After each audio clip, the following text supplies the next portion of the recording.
Hello दोस्तों, स्वागत है आपका आपके अपने यूट्यूब चैनल साइंस स्टडी में। आज मैं आप लोगों को धातु, अधातु और उपधातु की परिभाषा और उनको पहचानने का तरीका बताऊंगा कि कैसे हम लोग धातु और अधातु को पहचान सकते हैं। तो आइए हम लोग पहले उसकी परिभाषा देखते हैं कि धातु जो होते हैं, जिसको हम लोग मेटल कहते हैं, उसकी परिभाषा होती है वे तत्व जो समान अभिक्रियाओं में अपने परमाणुओं से एक या एक से अधिक इलेक्ट्रॉन को त्यागने की प्रवृत्ति रखते हैं। मतलब कि कोई भी परमाणु है, अगर उसकी प्रवृत्ति होती है इलेक्ट्रॉन को त्यागने की, जैसे अगर हम कहें उदाहरण में लें, सोडियम है, पोटेशियम है, सोना, चांदी, तांबा जो भी है, जैसे हम लोग कहें कि पीरियाडिक टेबल जो होता है उसमें हम लोग का वर्ग 1 वर्ग 2 के जो तत्व होते हैं वो हमारे जो हैं धातु होते हैं। जैसे हम अगर नॉर्मली अगर हम सोडियम की बात करें, जिसका परमाणु क्रमांक 11 होता है, इसका इलेक्ट्रॉनिक विन्यास निकालते हैं तो 1s2 2s2 2p6 and 3s1।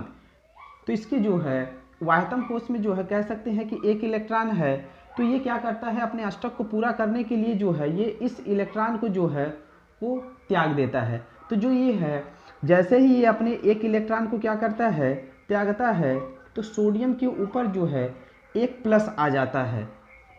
इसका मतलब कि ये हमारा जो है धनायन बना लिया, ठीक है। तो इसी को हम लोग कहते हैं धातु। इसी तरीके से हम लोग का जैसे पोटेशियम है, पोटेशियम का जो है सिंबल के होता है, इसका परमाणु क्रमांक 19 होता है। अगर इलेक्ट्रॉनिक विन्यास इसका निकाला जाए 1s2 2s2 2p6 3s2 3p6, total कितना हो गया, 10 12 6 18 एंड 4s1। ये करेंगे तो इसके भी वाहतम कोश में जो है एक ही इलेक्ट्रॉन है, तो ये भी जो है अपने आप को स्टेबल करने के लिए क्या करता है, अपने इस इलेक्ट्रॉन को जो है वो त्याग देता है। जैसे ही वो त्यागता है तो इसके ऊपर जो है प्लस चार्ज आ जाता है, जैसे सोडियम के ऊपर आया। तो जो भी परमाणु धनायन बनाने की प्रवृत्ति रखते हैं उसको हम लोग धातु कहते हैं। उसी का जस्ट अपोजिट अगर अधातु की बात करें तो यहाँ पे जो है इलेक्ट्रॉन त्यागने की प्रवृत्ति होती है, तो अधातु में जो भी परमाणु होंगे वो इलेक्ट्रॉन को ग्रहण करने की प्रवृत्ति रखेंगे। जैसे अगर हम कहें क्लोरीन, क्लोरीन की अगर बात करें तो इसका सिंबल जो होता है Cl होता है, इसका परमाणु क्रमांक 17 होता है। इसका भी इलेक्ट्रॉनिक विन्यास अगर हम लोग निकालते हैं तो 2 8 और 7, इसके संयोजी कोश में जो है 7 इलेक्ट्रॉन है। तो ये अपने अष्टक को पूरा करने के लिए क्या करता है, एक इलेक्ट्रॉन को जो है ये ग्रहण करता है। जैसे ही एक इलेक्ट्रॉन को ग्रहण करता है तो इसके ऊपर जो है माइनस चार्ज आ जाता है, जो ये हमें बताता है कि ये हमारा अधातु है। इसी तरीके से इसमें हम लोग का हाइड्रोजन है, ऑक्सीजन है, नाइट्रोजन है, ये इलेक्ट्रॉन ग्रहण करने वाले परमाणु होते हैं।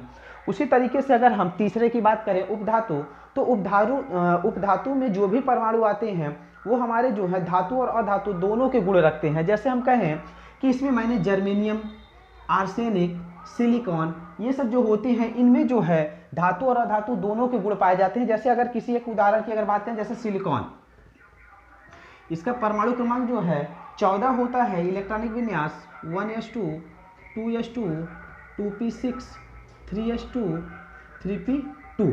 अगर देखा जाए 2 8 4, अब इसको अपना अष्टक पूरा करने के लिए जो है 4 इलेक्ट्रॉनों की जो है जरूरत है। तो ये 4 इलेक्ट्रॉन ले भी सकता है और 4 इलेक्ट्रॉन दे भी सकता है। अगर वो देगा तो धातु की तरह व्यवहार करेगा, अगर वो लेगा तो अधातु की तरह व्यवहार करेगा। इसलिए जो है ये जो हमारे जर्मेनियम, आर्सेनिक, सिलिकॉन ये जो होते हैं ये हमारे जो है उपधातु कहलाते हैं। क्यों? क्योंकि इनमें दोनों के गुण पाए जाते हैं। तो ये था हम लोग का धातु, अधातु और अधातु को पहचानने का तरीका। वीडियो अच्छी लगे तो लाइक करें और चैनल को सब्सक्राइब करें। धन्यवाद।